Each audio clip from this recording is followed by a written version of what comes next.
하나님께서 주시는 은혜는 반드시 받아야 합니다. 하나님께서 우리에게 은혜를 주시는데 은혜에는 일상적인 은혜와 영원한 은혜가 있습니다.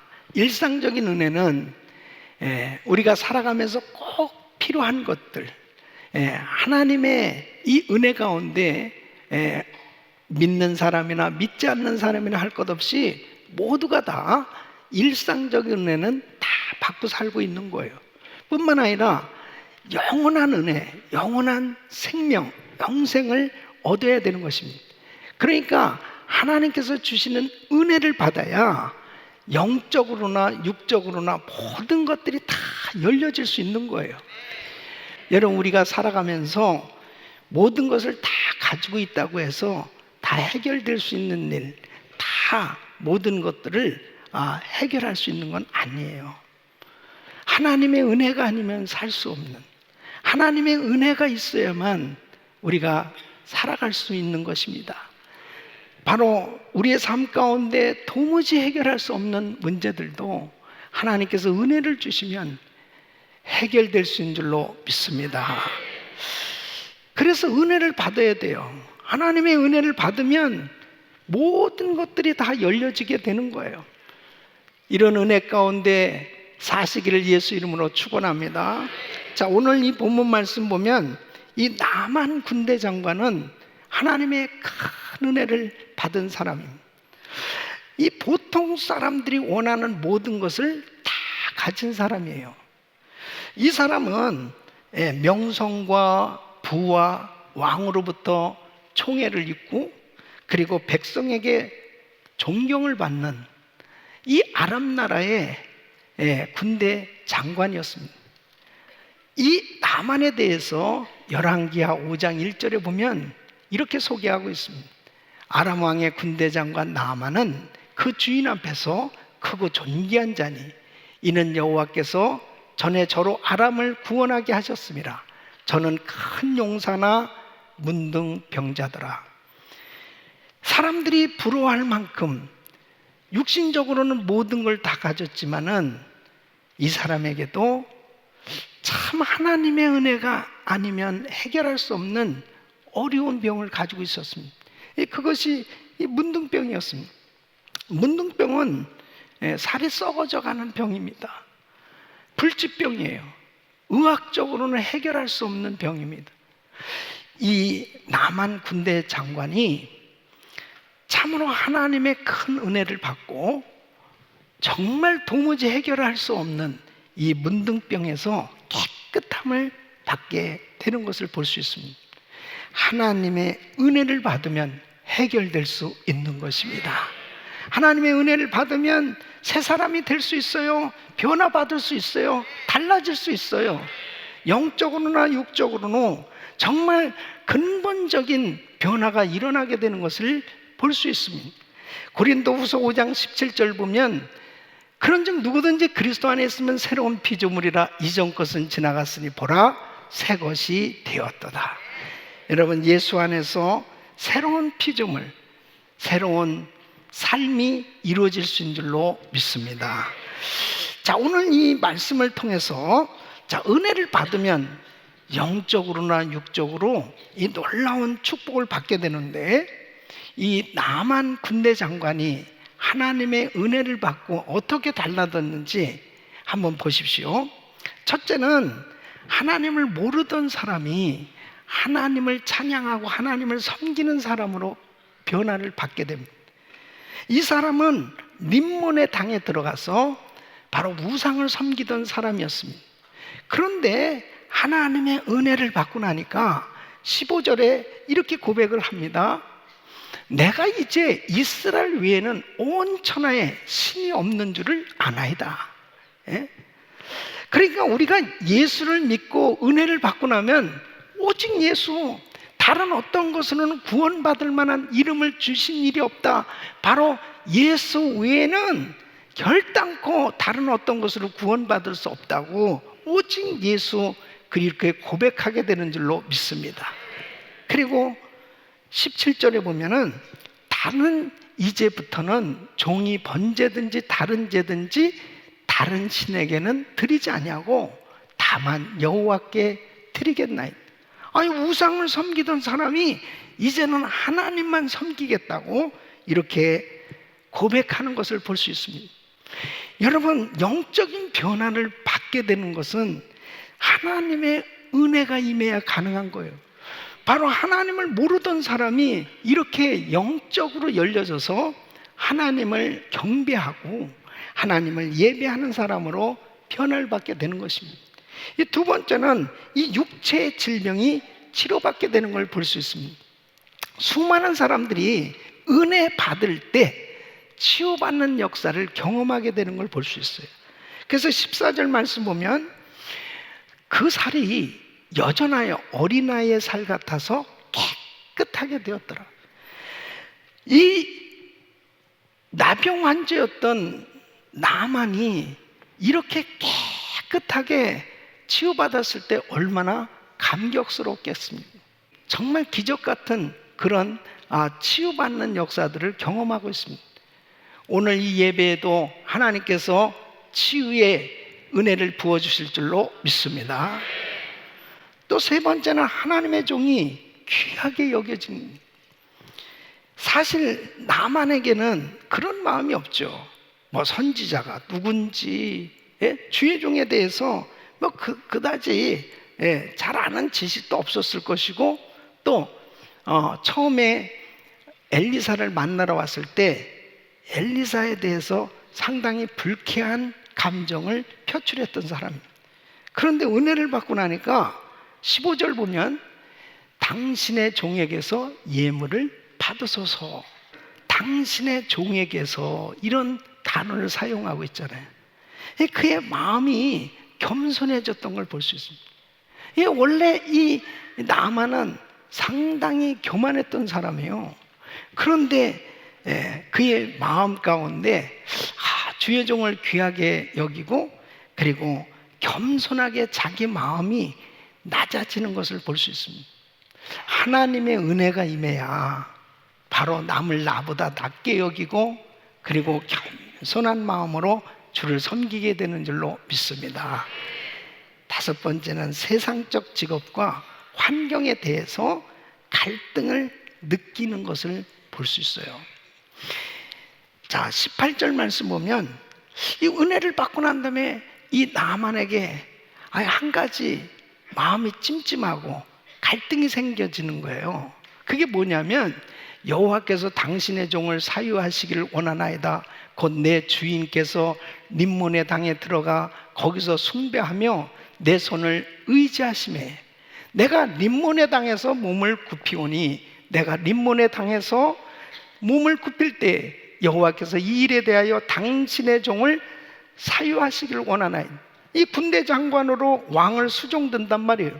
근데 이 림몬의 당, 이 바람과 비를 가져다 주는 이 풍요의 신입니다. 이 우상을 섬겨야 된단 말이에요. 근데 이제 은혜를 받고 하나님만 섬기기로 했는데 이 직업상 이걸 거부할 수 없는 일이란 말이죠. 이 왕 곁에서 항상 수종을 들어야 되는데 이런 일을 해야 될 때 용서해 주시기를 원합니다.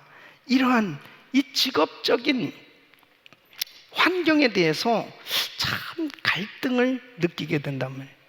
여러분, 맨 처음부터 이런 마음을 가진 게 아니죠. 하나님의 은혜를 받으면 여러분 반드시 분별하게 돼요. 이것은 하나님이 기뻐하시는 일이다, 이것은 하나님이 원하시지 않는다, 이런 것들이 저절로 분별이 된단 말이에요. 자, 보십시오. 은혜를 받으면은 참 영적인 변화를 받아서 하나님을 찬양하고 예배하고, 그리고 참 육체의 질병도 치료받고, 그렇게 신앙생활하는 게 즐겁고 행복하고 너무너무 좋아서 예배 드리는 것이 너무 행복하고, 그렇게 아름답게 열정적으로 신앙생활을 하다가 어느 순간에 예배 드리는 것이 일이 되고 피곤하게 되고 하나님의 일하는 것조차도 정말 이렇게 마음에 부담이 되어져서 이제 하나씩 둘씩 그런 하던 일들도 놔버리고 점차적으로 주의 종에게서 멀어지고 교회에서 멀어지고, 그리고 자기도 모르게 이 마음이 불편해지는 그러한 신앙생활을 하고 있다면 이것은 은혜에서 멀어졌기 때문입니다. 그러니까 하나님께서 우리에게 어마어마한 은혜를 주셨는데 이 은혜를 잘 간직하고 은혜를 누리고 은혜를 나눌 수 있어야 돼요. 여러분, 받은 은혜를 어떻게 유지할 수 있을까 하는 거예요. 너무너무 중요한 거예요. 여러분, 그냥 은혜는 저절로 유지되는 거 아닙니다. 왜 그래요? 영적 전투가 치열하게 벌어지거든요. 사탄 마귀가 가만 안 둡니다. 조금 신앙생활 좀 잘하려고 그러면 자꾸 방해가 와요. 조금 하나님 일하려고 그러면 자꾸 시험이 와요. 그러니까 이 은혜 받고 이 신앙생활 한다는 게 치열한 영적 전투거든. 그러니까 이 받은 은혜를 유지하고 은혜 위에 은혜를 받으면서 은혜 속에 살아야 하나님의 은혜로 신앙생활은 승리할 수 있는 거예요. 중요한 것은 받은 은혜를 잘 간직하고 유지하고 누리는 것이 중요한데, 은혜 받을 환경을 만들지 않으면 뺏길 수밖에 없습니다. 그 은혜가 없으면 그 다음부터 영락없이 세상 사람처럼 그렇게 세상의 풍속을 쫓으면서 하나님의 자녀답게 제자답게 살지 못한단 말이에요. 오늘 이 말씀 가운데 우리 성도님들은 다시 한번 충만한 은혜를 받으시고 그리고 받은 은혜를 잘 유지할 수 있기를 예수 이름으로 축원합니다. 받은 은혜를 유지하려면 첫째, 은혜롭지 못한 환경을 정리하셔야 돼요. 예? 첫째는 마음의 환경입니다. 여러분, 마음은 은혜 받는데 결정적인 역할을 합니다. 우리 마음이 이게 격전지예요. 영적 전투는 우리 마음에서 다 벌어지고 있는 겁니다. 그러니까 하나님의 은혜도 우리 마음으로 받는 거예요. 여러분 보십시오. 나만이 이 사람의 상태를 보면은 은혜 받을 수 없는 그런 마음밭이었습니다. 자, 11절로 12절 보면 이 사람은 화를 잘 내는 급한 성격임을 알 수가 있습니다. 지금 자기 문제가 뭐예요? 자기가 지금 문둥병 고침 받으려고 온 거잖아요. 그 왔는데 자, 요단강에 7번 들어갔다 나오라고 그러니까 나만이 노하여 물러가며 가로되, 내 생각에는 저가 내게로 나와서 여호와의 이름을 부르고 당처 위에 손을 흔들어 문둥병을 고칠까 하였도다. 아니 어떻게 말이지, 나한테 얼굴도 보이지 않고 말이야 이렇게 할 수 있느냐. 야 가자 그런단 말이에요. 그러니까 노하여 물러가려고 했습니다. 그러면서 자기의 주관적인 생각이 얼마나 강한 거 보세요. 다메섹 강 아마나와 아르발은 이스라엘 모든 강물보다 낫지 않냐냐. 우리나라 강물이 더 깨끗해. 그러면서 분한 모양으로 어떻게 해요? 떠나니 그랬습니다. 그러니까 여러분, 이 나만은 벌써 이 마음에서부터 은혜 받을 자세가 안 됐습니다. 이 성격이 급하고 그리고 이 마음에 분한 마음을 가지고 어떻게 은혜를 받겠습니까? 근데 참 주변 사람이 중요합니다. 야 가자 그랬을 때 그럼 가시죠. 그렇게 하고 갔으면 어떻게 돼? 그 은혜 못 받는 거지. 근데 장군님, 아니 큰 일을 하라고 그랬다면은 그렇게 정말 받아들이시지 않겠습니까? 아니 근데 고침 받으신다는데요. 잠시 생각을 해보니까 그렇거든. 그래서 마음을 돌이켰단 말이에요. 돌이키는 게 중요한 거예요. 돌이키는 게. 그러니까 자기 마음에 내키는 대로 그냥 화낼 거 다 내고 그냥 자기 마음대로 주관대로 생각할 때 그때 하나님의 은혜가 임할 수 없습니다. 14절 말씀 보면 하나님의 사람의 말씀대로 예? 그 말씀대로 요단강에 7번 몸을 담그니 그 살이 여전하여 어린아이의 살 같아서 깨끗하게 됩니다. 여러분, 어떤 면에서 보면 단순하게 순종하는 사람에게 은혜가 임해요. 말씀을 순수하게 받아들여야 하나님의 역사가 일어나는 겁니다. 두 번째는 생활 환경이 바뀌어져야 됩니다. 여러분, 은혜 받으면 옛 습관 벗어버리고 끊어버리셔야 돼. 이 좋지 못한 습관, 좋지 않은 주변, 이거 정리해야 됩니다. 정리하셔야 돼요. 여러분, 롯 보세요. 롯이 삼촌 아브라함하고 같이 살았을 때 은혜의 삶이었어요. 근데 이제 소돔 땅으로 이민 갔잖아요. 그 소돔 땅에 가서 신앙생활이 안 된 증거가 뭡니까? 이제 그 땅은 동성애가 만연했습니다. 하나님께서 이 소돔 땅을 유황불로 심판하시기로 작정하신 거예요. 그래서 이 아브라함이 일찍이 들었잖아요. 그래서 하나님 앞에 기도하는 거죠. 이 조카 롯의 가정을 위해서 기도했을 때 하나님께서 기도를 응답해 주셔서 천사를 그 가정에 보내주셨습니다. 이제 창세기 19장 14절에 보면 다 딸들과 정혼한 사회들을 모아놓고 이야기를 합니다. 그 딸들과 정혼한 사회들에게 고하여 이르되 여호와께서 이 성을 멸하실 터이니 너희는 일어나 이곳에서 떠나라 하되 그 사회들이 어떻게 했어요? 농담으로 여겼더라. 안 믿는 거예요. 그러니까 의인 10명이 없어서 그 성은 멸망을 받게 되었습니다. 아무리 신앙이 좋은 롯이었어도 결국은 그 환경에 자녀 교육 제대로 못했고요, 신앙 교육 제대로 못 시켰고, 그리고 그 환경에 다 동화되어 살았던 거예요. 여러분, 점점 이 세상은 악해져 가고 있습니다.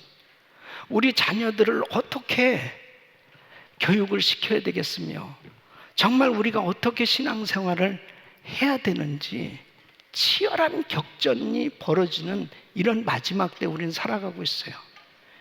이럴 때 은혜로운 환경 만들지 않으면 안 되는 거예요. 예? 은혜로운 환경을 만들어야 되는 거예요. 예?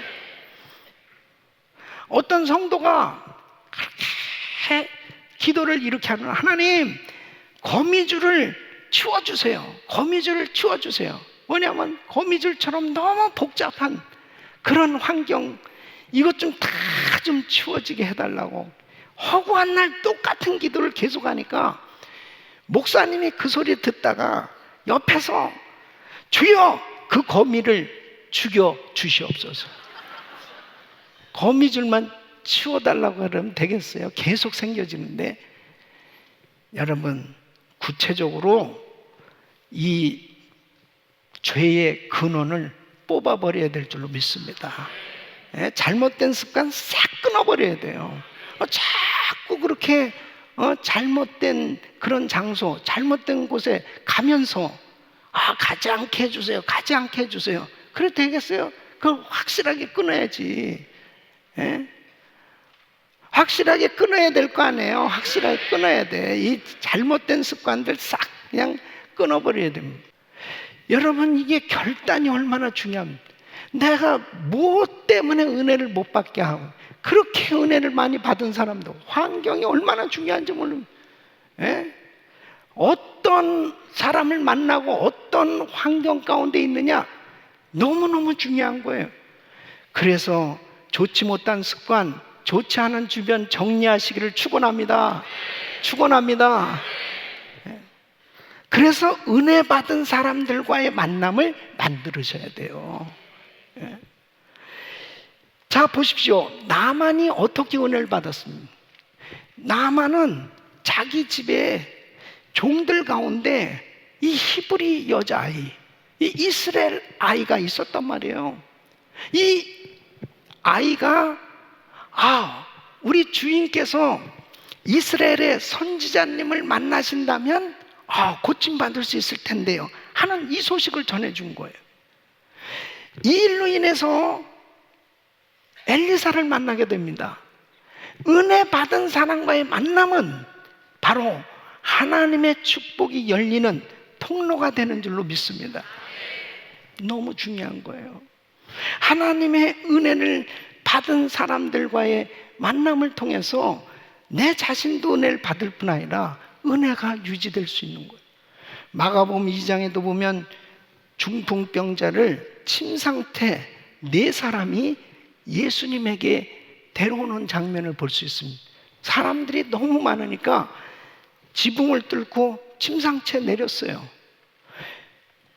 그 4사람, 그 중풍병자를 위해서, 그가 가족일 수도 있고 친구일 수도 있어요, 정말 그렇게 나를 은혜받게 해주려고 도와준 그 사람들과의 만남이 이 사람에게 결정적으로 주님의 큰 은혜를 받게 되는 그런 계기가 되지 않습니까? 누구를 만나느냐 너무 중요한 거예요. 바로 모세의 시종 여수아는 늘 모세 곁에 있었습니다. 그러면서 그렇게 은혜를 받은 거예요. 엘리사는 엘리야 곁에서 그렇게 은혜를 받은 거예요. 은혜 받은 사람과 만나면 은혜 받습니다. 성령 받은 사람과 만나면 성령 받는 거예요. 복 받은 사람과 만나면 복을 받는 거예요. 바로 내가 어떤 사람 만나고 있느냐 너무 중요한 거예요. 부정적인 사람, 믿음 없는 사람, 그냥 쓸데없는 그런 세상죄에 빠져있는 그런 사람들과 만나보세요. 금방 내가 받았던 은혜도 다 쏟아버릴. 은혜 받은 사람들과 만나세요. 너무너무 중요한 것입니다. 참 감사한 거예요. 여러분, 바울이 바나바를 만났기 때문에 하나님의 위대한 사역을 이룰 수 있었던 것처럼 누구를 만나냐 중요한 거예요. 은혜 받은 사람 만나서 은혜로운 장소를 소개받고, 그리고 은혜 받을 수 있는 환경이 만들어졌을 때 하나님의 축복이 임하는 줄로 믿습니다. 비전의 사람을 만나고 긍정적인 사람을 만나고 이렇게 자기의 인생에 기도하는 사람을 만나고, 그럴 때 자기도 기도의 사람이 되어지고 은혜의 사람이 되는 거예요. 누구를 만나고 다니느냐 너무너무 중요한 것입니다. 신앙생활 하면서도 좀 교회 안에도 열심히 신앙생활 한 사람들이 있어요. 야, 저분은 어떻게 저렇게 신앙생활을 아름답게 할까? 어쩌면 저렇게 헌신됐을까? 막 그런 그 모델이 되는 분들이 있다고요. 그러면 내가 그런 사람들을 모델로 해서 나는 더 열심히 그렇게 신앙생활을 해야 되겠다 하는 순간에 자기도 어느 날 보면 그런 은혜의 사람이 돼 있단 말이에요. 이 나만이 이렇게 엘리사를 만났기 때문에 은혜를 받았던 것처럼 우리 주변에 얼마나 바나바처럼 엘리사처럼 귀한 사람들이 많이 있냐 말이에요. 은혜 받은 사람들과 만나고 은혜의 삶이 되시기를 예수 이름으로 축원합니다. 세 번째는 하나님께 예배드릴 수 있는 환경을 만들어야 돼요. 자, 이 나만이 은혜 받고 난 다음에 한 일이 뭡니까? 이 17절 말씀 보면 나만이 가로되 그러면 청컨대 노새 2바리에 실을 흙을 당신의 종에게 주사 이제부터는 종이 번제든지 다른 제든지 다른 신에게는 드리지 아니하고 다만 여호와께 드리겠나이다. 이 하나님 앞에 제사하고 예배 드리고 싶어진 거예요. 그런데 이제 어떻게 하겠다고요? 노새 2마리의 실을 흙, 이걸 좀 가져가게 해달라는 거예요. 자, 이스라엘에서 흙을 퍼가지고 이제 아람 나라에 가서 아람 땅의 일정 지역에 이 흙을 뿌리고 이곳에서 하나님께 예배를 드리고 싶다는 거예요. 이것은 뭡니까? 내가 받은 땅, 이 이스라엘을 기억하고 싶고, 은혜 받은 장소를 기억하고 싶고, 이것은 곧 하나님의 은혜, 하나님을 기억하고 싶은 거예요. 여러분, 은혜를 받고 난 다음에 이 은혜를 유지하는 비결은 예배에 성공하는 길입니다. 예배에 성공하셔야 돼. 다른 방법이 없습니다. 하나님 앞에 은혜를 유지할 수 있는 길은 예배 잘 드리는 길밖에 없어요. 신령과 진정으로 예배를 드리는 사람에게 하나님께서 만나주시지 않습니까? 네. 할렐루야. 예배에 성공해야 시험을 극복하고, 예배에 성공해야 승리하는 삶이 되는 줄로 믿습니다. 예배 잘 드리는 인생 결단코 망한 법이 없어요. 하나님께서 책임져 주신 줄로 믿습니다. 벌써 내 마음이 예배에서 멀어질 때 큰 문제가 생겨지는 겁니다. 예배에서 점점 멀어질 때 그 사람에게 결국 은혜가 떠나는 거예요. 하나님 앞에 어떻게 하면 예배를 잘 드릴까? 그래서 우리 주중에 모든 스케줄을 내가 무엇을 중심으로 스케줄을 짜느냐 너무 중요한 거예요. 우리의 삶의 모든 스케줄은 예배 중심으로 정해야 됩니다. 예배 중심. 또 이렇게 아멘이 현찮잖아요. 예배 중심이 돼야 된다고요. 예배 중심이. 그래서 예배 드리는 가운데 다 회복되는 겁니다. 다 회복되는 겁니다. 마음이 괴롭고 힘들고 어렵다가도 하나님 앞에 나와 예배 드리는 가운데 다 이 심령에 하나님의 은혜가 임하고 평강이 임하고, 그리고 모든 어두운 세력이 떠나가고 하나님의 은혜가 임해야 모든 것이 회복될 수 있는 거예요. 저는 절기 때마다 특별 새벽 기도회를 갔습니다. 그 이유는 우리가 분주하게 보내다가도 그 절기를 맞이해서 새벽 기도를 하면서 하나님의 말씀을 듣잖아요. 이번에도 추수감사절을 맞이하면서 추수감사 새벽 부흥회를 갔습니다. 그러면서 말씀을 통해서 하나님 앞에 감사할 조건들을 생각하게 됩니다. 그때 주일날 결국 한 주 동안 그렇게 새벽 예배를 잘 준비하면서 드렸을 때 그 추수감사 주일날 최상의 감사 예배를 올려드리게 된단 말이에요. 절기가 얼마나 중요한지 모릅니다. 성탄절도 마찬가지고 부활절도 마찬가지고, 하나님께서 그 절기를 허락해 주셨을 때 정말 우리 주님 앞에 하나님의 은혜를 기억하고 그 하나님 앞에 예배를 올려드릴 때 하나님께서 그 놀라운 은혜를 부어주시고 영광스러운 삶으로 우리를 인도해 주신 줄로 믿습니다. 우리 사랑하는 성도 여러분, 우리 교회가 성전 건축되면서 24시간 기도센터를 세우게 된 이유도 거기 있습니다. 어떻게 하면 성도님들이 어느 때든지 교회 와서 예배하고 하나님 앞에 기도할 수 있는, 하나님 앞에 예배 드릴 수 있는 이 환경을 만들어주는 거예요. 하나님 앞에 언제든지 나와서 예배할 때 우리 주님께서 다 회복시켜 주시고 승리하도록 인도해 주신 줄로 믿습니다. 우리 사랑하는 성도 여러분, 하나님의 은혜는 계속 받아야 될 뿐 아니라 받은 은혜를 유지하고 누리고 그리고 나누며 하나님 앞에 영광 돌리는 삶이 되어야 될 줄로 믿습니다. 이런 은혜가 우리 모든 성도님들에게 임하기를 예수 이름으로 축원합니다. 기도합니다.